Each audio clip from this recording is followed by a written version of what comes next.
Hey friend, Sean from Draft Therapy here, and on today's review for you, I'm hoping this will bring out my inner artist.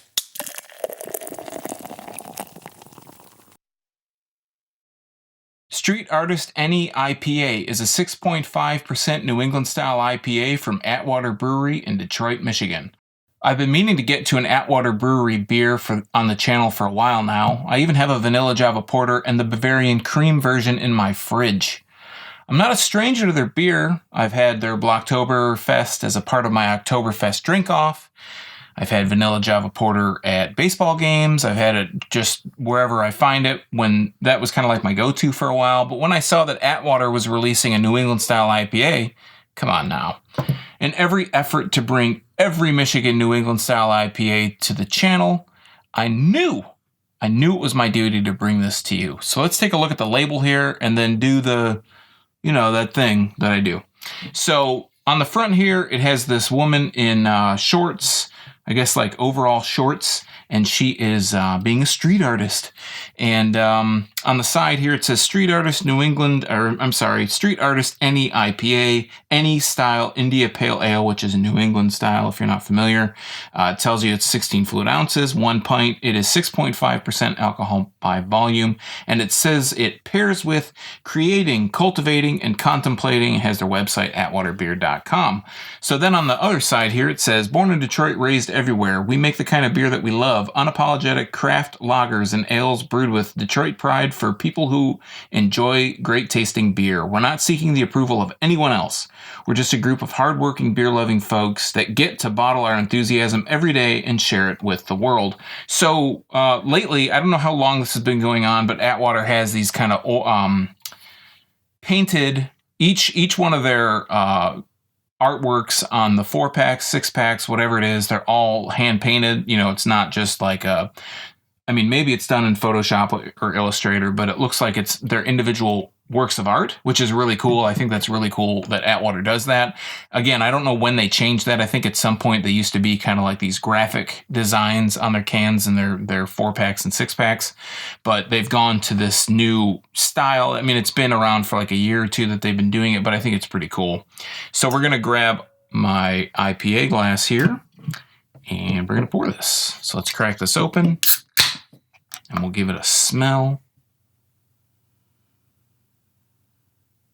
Ooh, a little bubble popped in my nose there. It has a hoppy kind of scent to it. It's kind of hard. There's not a whole lot of scent coming out, and I apologize. The can's kind of sticky. I don't know why that is, but let's pour this. It's coming out really nice and yellow out of the can, and it is collecting a nice head as this.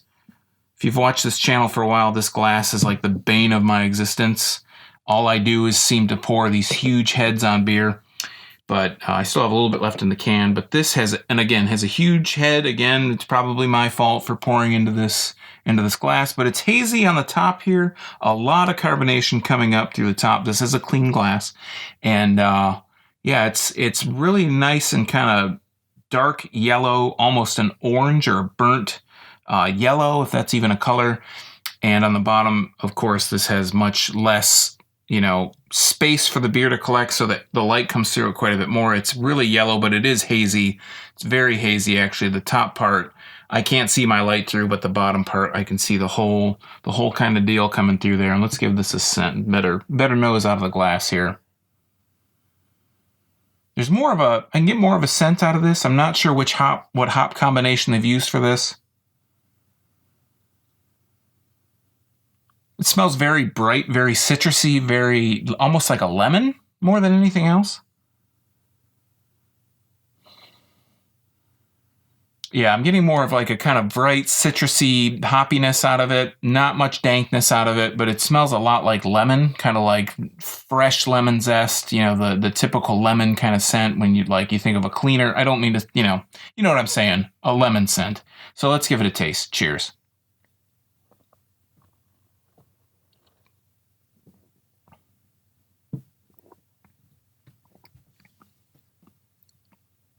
So up front, when I pull the beer into my mouth, I get that first kind of drag, that first sip.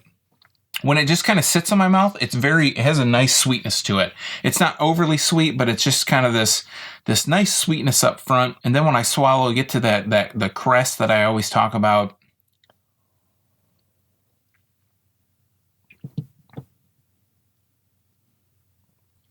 When you swallow, that sweetness is then kind of tinged with this like citrus, strong citrus, lemony kind of taste. And as the beer goes down, there's not a whole lot of taste on the back end of my tongue, but on the front, that aftertaste is super strong citrus hoppiness.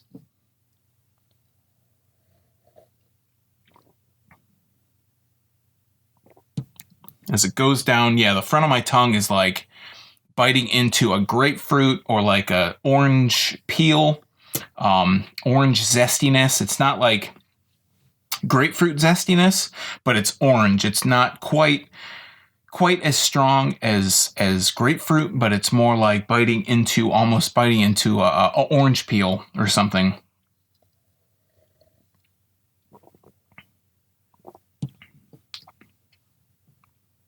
There's a tiny bit of a maltiness to it too, which I kind of like. That kind of almost puts it over the top, but then that kind of maltiness, that woodsy kind of cedary taste, it subsides into that strong citrus, orangey, just zesty bitterness.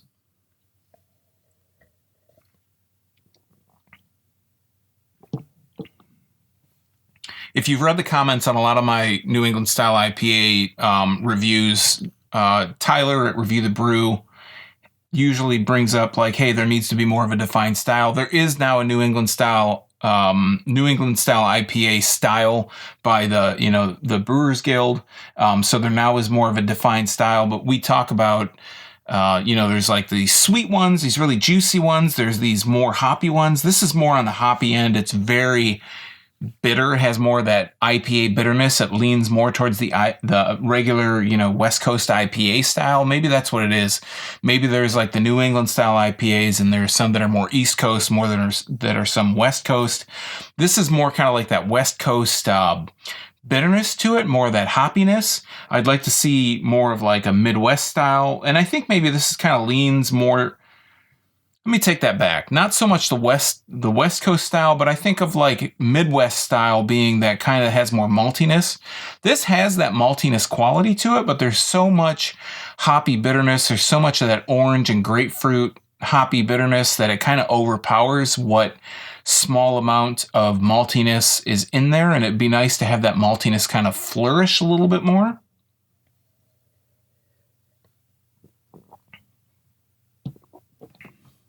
I mean, it's definitely, that maltiness is definitely there.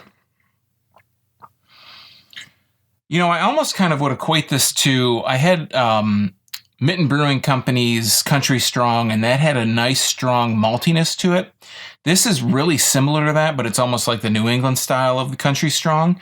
But then instead of letting that kind of maltiness flourish there, the maltiness, now that I kind of let it sit, is definitely there, but it's almost overtaken really strongly by that citrus bitterness. It's not, and the mouthfeel is kind of on a little bit, it's not thin, it's a little bit actually thicker for a New England style.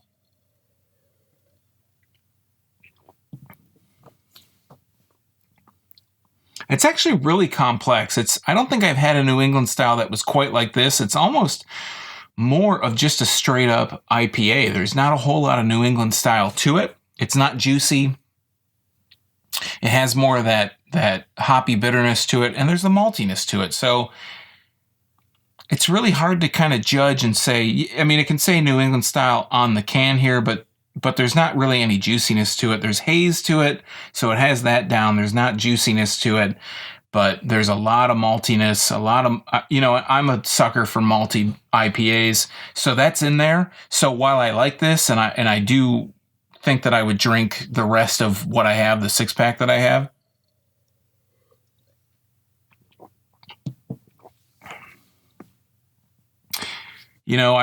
For putting New England on the label, I just wish it was a little juicier.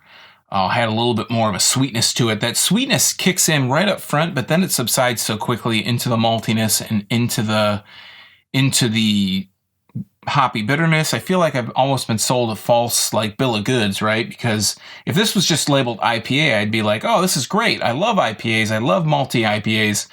This has that maltiness, but then because it says New England on it, I'm expecting it to be juicy, and it's not juicy. So if I'm judging it as a New England style IPA, I'm going to say it's not the best New England style IPA. But if I'm judging it as just being an IPA, I'm going to say, you know, I really like this because I love the maltiness of it, and I love that the maltiness subsides into that bitterness. So I'm just kind of torn on it, and I would like to see this maybe repackaged, this formula, whatever this is, as an IPA, and maybe try to get a little bit more juicy and call that this Street Artist New England style IPA. So it's really hard to judge, but that's my thoughts on it. All right, friends, that has been Street Artist NE IPA from Atwater Brewery. Still interested in that vanilla Java Porter and Bavarian Cream vanilla Java Porter side by side? Have you had any Street Artist yet? Let me know what your thoughts are in the comments down below. And while you're down there, don't forget to like, share, and subscribe to the channel so you don't miss out on any of this great Michigan beer content. You can also find links to my social media, some Draft Therapy merch, now including a hoodie with my beer mitten, and a link to my blog at drafttherapy.com. So until next time, I'm Sean from Draft Therapy. Thanks for stopping by. And remember, drink craft beer, support your local breweries wherever they are, and most importantly, don't forget to treat yourself to a little draft therapy. Thanks for watching. Cheers.